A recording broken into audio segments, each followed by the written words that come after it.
रामपुर गांव में रघु नाम का नौकर रहता था। रघु के माता पिता बचपन में ही गुजर गए थे, लेकिन तभी उस गांव के एक बड़े आदमी लालू सेठ ने उसे अपने घर पर रखा, उसे पाल पोस कर बड़ा किया। लेकिन रघु भी बहुत ही ईमानदार और लालू सेठ का वफादार नौकर था। लालू सेठ का एक बेटा भी था जिसका नाम मोहन था। मोहन अपने पिता की उतनी इज्जत नहीं करता था जितनी इज्जत रघु लालू सेठ की करता था, और लालू सेठ भी रघु को अपने बेटे जैसा मानते थे।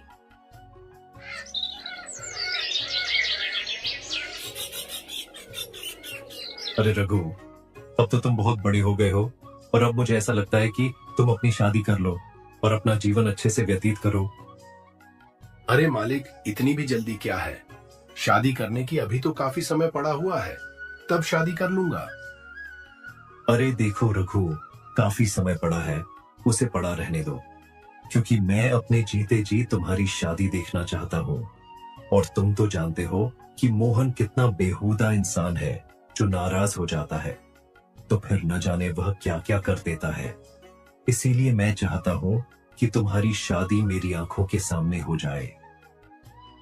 अच्छा मालिक, ठीक है, आप जैसा कहीं। अरे आप तो मेरे पिता समान हैं, क्योंकि बचपन से अपने ही मुझे पाल पोस कर बड़ा किया है। और जो लोग कहते हैं कि तू लालू सेठ का नौकर है, तो मालिक मुझे बहुत गुस्सा लगता है, क्योंकि आप मेरे पिता समान हैं, तो मैं अपने पिता की मदद कर रहा हूँ, अपने पिता की सेवा कर रहा हूँ बस। और मुझे नौकर होने का कोई दुख नहीं है, बस मुझे आप मिल गए, शायद ऐसे किसी को कोई नहीं मिलता। अच्छा ठीक है बेटा, लेकिन पहले तो मुझे ये बता कि मैं तेरे लिए कोई लड़की देखूं, या ऐसा तो नहीं है कि तूने कोई लड़की देख रखी है? अगर तूने कोई लड़की देख रखी हो तो तू बता दे, मैं तेरी शादी उसी से करवा दूंगा। नहीं मालिक, मैं कोई लड़की नहीं देख रखी है, आप ही कोई लड़की देखकर मेरी शादी कर देना। और आप जिस लड़की को पसंद करोगे वह मेरी भी पसंद होगी। आप चाहे जो लड़की ले आना, मैं उससे शादी कर लूंगा, क्योंकि आप मेरे पिता समान हैं। आप मेरे साथ कोई धोखा नहीं करेंगे, मुझे आप पर पूरा विश्वास है। अच्छा ठीक है, रखो बेटा, फिर मैं तुम्हारी शादी जल्द ही कर दूंगा, क्योंकि ये मेरा बहुत बड़ा सपना है और मैं अपने इस सपने को जल्दी पूरा करूंगा। लालू सेठ और रघु की यह सभी बातें लालू सेठ का बेटा मोहन एक कमरे में खड़े होकर सुन रहा था। उन दोनों की बातें सुनकर उसे अपने पिताजी पर बहुत गुस्सा आता है। ये बुढ़ा, मुझे तो लग रहा है कि अपने बुढ़ापे में सठिया गया है, इसे कुछ समझ में नहीं आ रहा है, और जब देखो तब जो देखा सो उल्टा सीधा बोलते ही रहता है। अब हमारे घर के इस नौकर की शादी करने की बात कर रहा है और उसका सारा खर्चा भी खुद ही उठाएगा। अब मुझे जैसे तैसे करके इसको मनाना होगा और इसकी सारी जमीन अपने नाम करनी होगी। फिर ये बुढ़ा चाहे मरे या जिए, मुझे इससे कुछ मतलब नहीं रहेगा। कुछ देर बाद रघु वहाँ से चला जाता है तो मोहन तुरंत लालू सेठ के पास जाता है और उससे कहता है, अरे पिताजी, आप ये क्या कह रहे थे कि आप उसे नौकर रघु की शादी कराएंगे? अरे पिताजी, आपको पता भी है ना कि भू रघु हमारा नौकर है, और आप अगर उसकी शादी करोगे तो उसमें बहुत खर्चा आएगा। मुझे लगता है कि यह आप सही नहीं कर रहे होगे, फालतू में पैसा खराब करोगे। अच्छा, तो अब तुम मुझे बताओगे कि सही क्या है और गलत क्या है? अरे मोहन, मुझे सब मालूम है कि क्या सही है और क्या गलत है। मैं रघु को अपने बेटे के समान यानी तुम्हारे सामान मानता हूँ, और मानूंगा भी, क्यों नहीं, क्योंकि मैंने उसे बचपन से पाला है और अब वह मेरी सेवा करता है। बस इसी खुशी में मैं उसकी शादी करना चाहता हूँ। अरे पिताजी, आपका दिमाग तो ठीक है ना? आप उसकी तुलना मेरे से कर रहे हो। अरे मैं आपका सगा बेटा हूं और वह कहां नौकर? अरे वह अपना थोड़ी ना है, मैं तो बस आपका अपना हूं और आपका ही बेटा रहूंगा, तो आप मेरी तुलना उससे कैसे कर सकते हो? अरे अच्छे और बुरे समय में मैं आपका साथ दूंगा, वह थोड़ी ना देगा। अरे मेरे सामने तुम अपने और पराये का ज्ञान मत दो। अरे तुम मेरे बेटे जरूर हो, लेकिन मैं बहुत दुखी हूं कि तुम मेरे बेटे हो, क्योंकि बुरे समय में तुमने मेरा साथ नहीं दिया है। जब मैं बीमार था तो तुम बाहर टहलने के लिए चले गए थे, लेकिन रघु ने एक अच्छे और सच्चे बेटे की तरह मेरी सेवा की और समय पर मुझे दवाई खिलाई, समय पर मुझे खाना भी बना कर दिया। तो इसमें तुम्हारा कोई हक नहीं बनता कि मैं क्या कर रहा हूं और सही कर रहा हूं या गलत कर रहा हूं। पिताजी, आप यह सही नहीं कर रहे हो, और आप अगर उसकी शादी अपने पैसों से कराओगे तो मुझसे बुरा कोई नहीं होगा। और अगर तुमने उसकी शादी कराई तो फिर तुम्हें बाद में पता लगेगा कि अपना कौन है और पराया कौन है, क्योंकि शादी होते ही वह यहां से निकल लेगा और तुमसे हाथ पैर जोड़कर कुछ जमीन भी अपने नाम कर लेगा। हाँ, तो मैं उसके नाम अपनी कुछ जमीन कर दूंगा।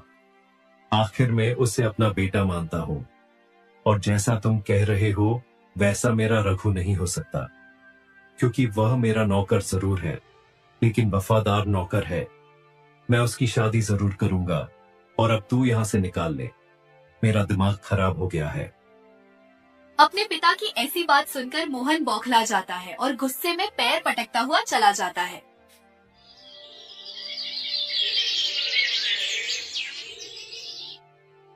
कुछ ही दिनों में लालू ने रघु की शादी गौरी नाम की लड़की से करवा देता है। गौरी बेहद खूबसूरत और समझदार थी। रघु का घेर ज्यादा अच्छा नहीं था, लेकिन गौरी फिर भी बहुत खुश थी। रघु की शादी हो जाने से मोहन को बहुत जलन होती है और अब उस पर भूत सवार हो गया था। वह रघु को अपने घर से बाहर निकालना चाहता था।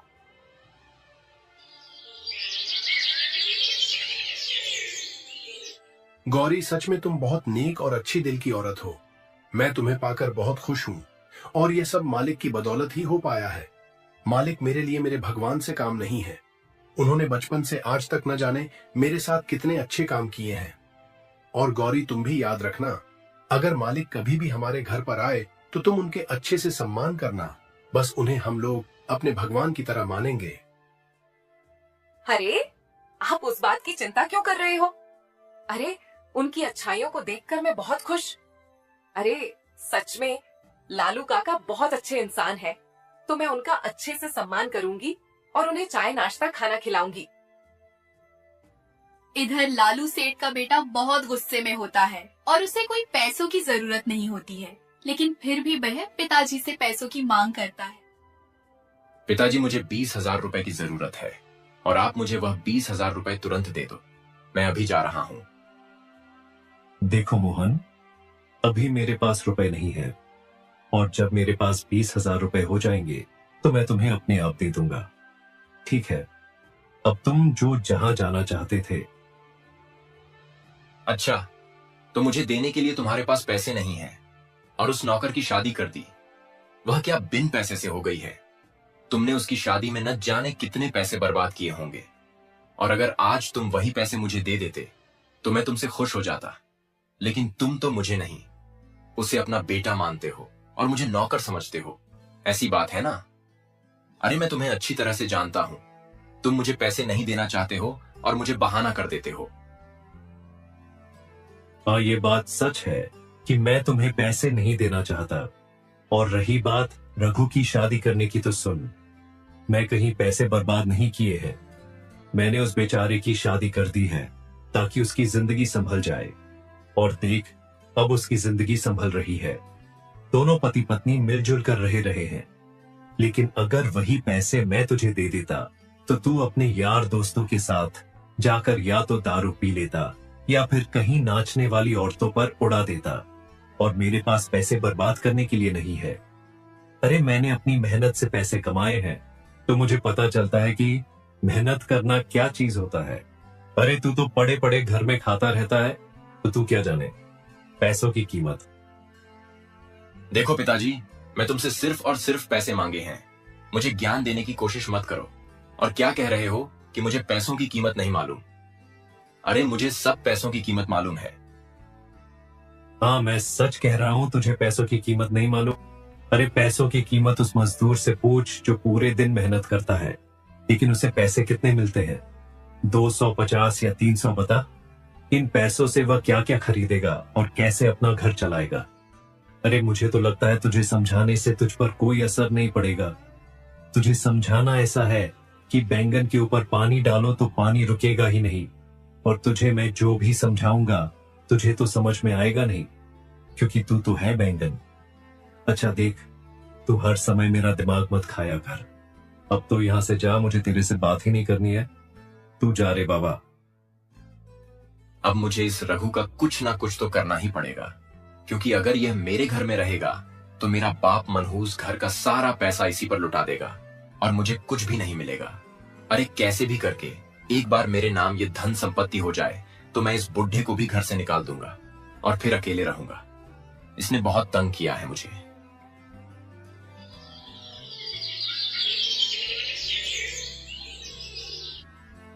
अगले दिन सुबह होते ही लालू की अलमारी से 20,000 रुपए गायब हो जाते हैं। हे भगवान, ये क्या हो गया? मेरे 20,000 रुपए कहाँ गए? कौन उन्हें चुरा ले गया?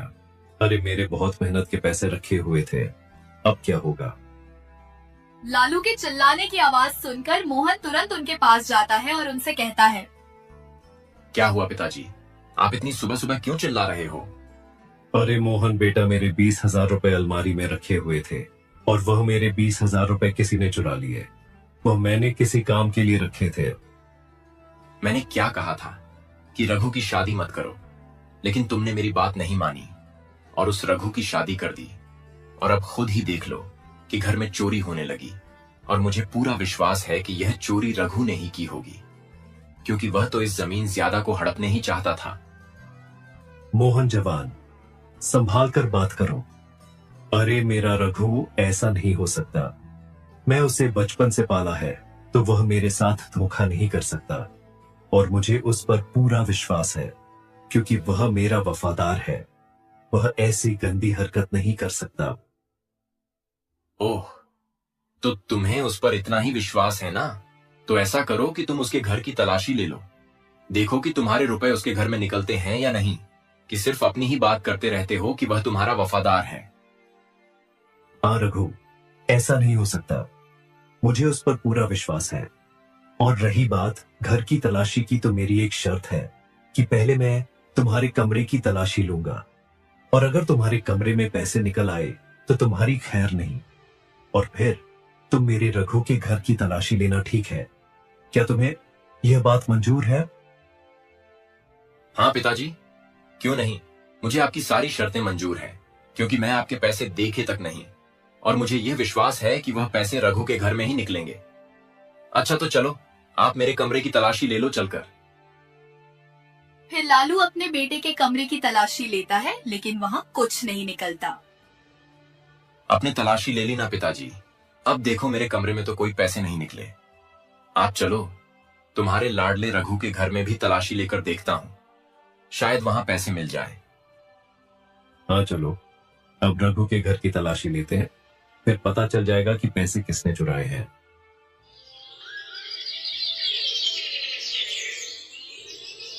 फिर दोनों बाप बेटे रघु के घर के लिए जाने लगते हैं। लालू को पूरा विश्वास था कि रघु ने पैसे नहीं चुराए होंगे। रघु, अरे ओ रघु बेटा, घर में हो क्या? अगर घर में हो तो जल्दी बाहर आओ, तुमसे कुछ बात करनी है। जी मालिक, मैं आ गया। और आप बाहर क्यों खड़े हो? चलो घर के अंदर चलो, वहां कुछ चाय नाश्ता कर लो चलकर। और अगर कुछ और बात है तो आप इतनी सुबह सुबह यहाँ कैसे? और मालिक, आप बाहर खड़े हो, ये मुझे बिल्कुल भी अच्छा नहीं लग रहा है। आप मेरी मानो तो पहले घर के अंदर चलो। अरे रघु, चाय नाश्ता तो बाद में भी करते रहेंगे, लेकिन मैं इतनी सुबह सुबह किसी काम के लिए आया हूँ। रघु, मेरे 20,000 रुपए गायब हो गए हैं। तुमने वह 20,000 रुपए देखे तो नहीं है? अगर देखे हो तो बता दो। नहीं मालिक, मैं आपके कोई रुपए नहीं देखे हैं। मैं तो कल आपके घर गया था और वहां थोड़ा काम करके तुरंत चलाया था। आपने अपनी रखी हुई जगह पर सही से तलाश कर लिया होता, शायद आपने सही से देखा ना हो।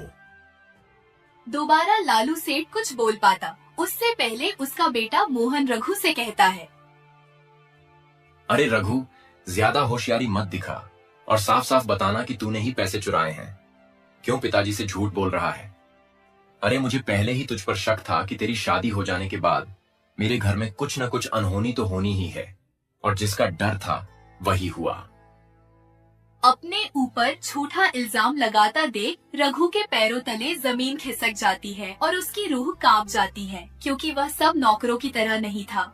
वह बहुत ही ईमानदार और वफादार था। मोहन के मुंह से ऐसी बात सुनकर उसके दिल को बहुत ज्यादा ठेस लगती है और वह हाथ जोड़कर लालू सेठ से कहता है, मालिक, यह मुझ पर झूठा इल्जाम क्यों लगा रहे हैं? मालिक, आप मेरी बात को समझिए।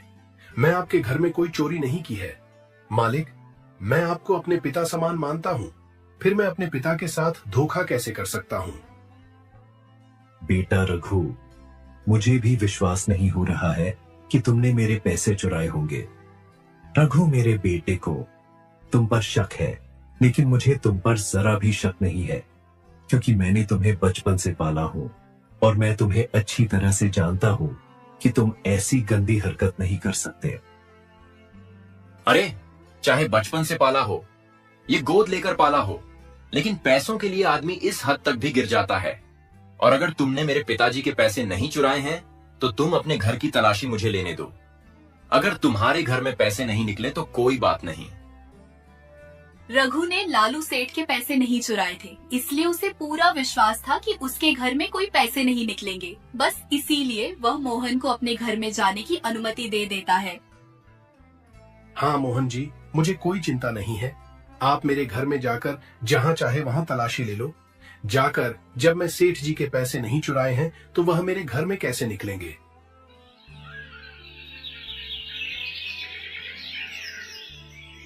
फिर मोहन 20,000 रुपए की पोटली लेकर उनके सामने खड़ा होता है और रघु से कहता है, क्यों रघु, अब यह पैसे कहाँ से आए? तुमने तो कहा था तुमने पैसे चोरी ही नहीं किया, फिर यह पोटली क्या अपने आप तुम्हारे घर में आ गई? नहीं मोहन जी, मैंने पैसे चोरी नहीं किए हैं और मुझे यह भी नहीं मालूम कि यह पैसों की पोटली मेरे घर में कहां से। ए मालिक, आप ही इन्हें समझाओ ना। मैं आज तक ऐसा कोई गंदा काम नहीं किया है। मालिक, आप चुप क्यों खड़े हो? कुछ बोलो ना। लालू सेठ को बहुत बुरा लगता है, लेकिन उसे अभी भी विश्वास नहीं हो रहा था कि रघु ने पैसे चोरी किए हैं। लेकिन मजबूरन वह चुपचाप खड़ा रहता है, क्योंकि मोहन ने साबित कर दिया है कि रघु ने पैसों की चोरी की है।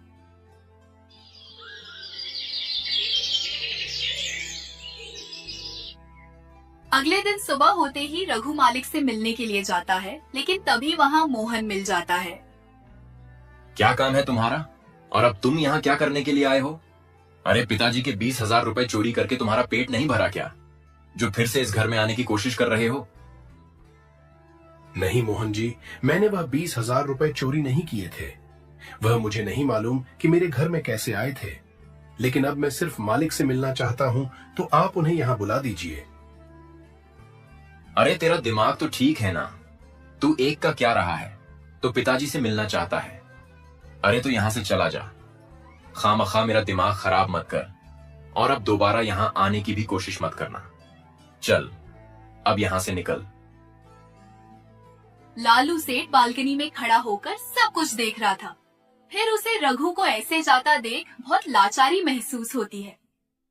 रघु बेटा, मैं जानता हूं कि तुमने मेरे घर में कोई चोरी नहीं की है, बस तुम्हें फंसाने की साजिश की गई थी और तुम इतने भोले थे कि वह साजिश में फंस गए। लेकिन तुम चिंता मत करो, मैं तुम्हें जल्द ही अपने घर फिर से ले आऊंगा और ये गलत करने वालों को सजा दूंगा।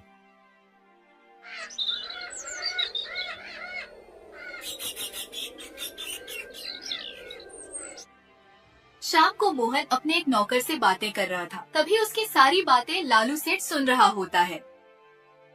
अरे देखो, हम दोनों ने ऐसी साजिश रची थी जिसमें रघु आसानी से फंस गया और किसी को पता भी नहीं चला कि वह कर नहीं है, क्योंकि उसे फंसाया गया है। हाँ मोहन, अब मुझे ऐसा लगता है कि रघु तुम्हारे घर में कभी भी कदम तक नहीं रख पाएगा। इन दोनों की बात सुनकर लालू को बहुत गुस्सा आता है और वह उनके सामने है और अपने बेटे को डांटता हुआ कहता है, अरे तुम दोनों को शर्म नहीं आई? एक बेचारे वफादार नौकर पर इस तरह इल्जाम लगाते हुए। अब तुम्हारी ये साजिश काम करने वाली नहीं है। मैं कल ही रघु को अपने घर ले आऊंगा और तुम दोनों को अपने घर से निकाल दूंगा।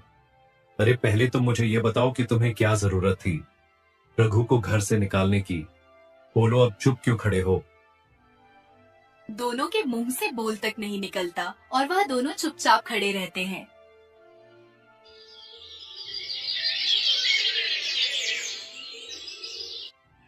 अगले दिन सुबह होते ही लालू सेठ दोनों को धक्के मारकर घर से निकाल देता है।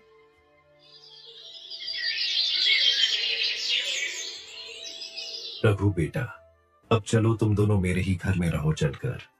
और वो चोरी वाली बात थी, मैं जानता था बेटा कि तुम कर नहीं हो सकते, और मैं विश्वास नहीं किया था, लेकिन उस समय मैं भी मजबूर था, क्योंकि मोहन ने मेरे सामने तुम्हें चोर साबित कर दिया था। और बेटा, आप सब ठीक है, बस तुम दोनों मेरे घर में रहो। चलकर मैं उन दोनों को घर से बाहर निकाल दिया है। लेकिन मालिक, आपने उन्हें घर से क्यों निकाल दिया? बेटा, वह खाने के लिए मेरा बेटा था, लेकिन सच में मुझे तो तुम मेरे बेटे लग रहे हो, और उन दोनों ने तुम्हारे साथ धोखा किया था, इसलिए मैंने उन्हें निकाल दिया। अब चलो। फिर तीनों लोग लालू सेठ के घर में रहने लगते हैं और इस तरह रघु वफादार नौकर था। दोस्तों, आपको मेरी यह कहानी कैसी लगी, कृपया आप लोग कमेंट बॉक्स में जरूर बताना।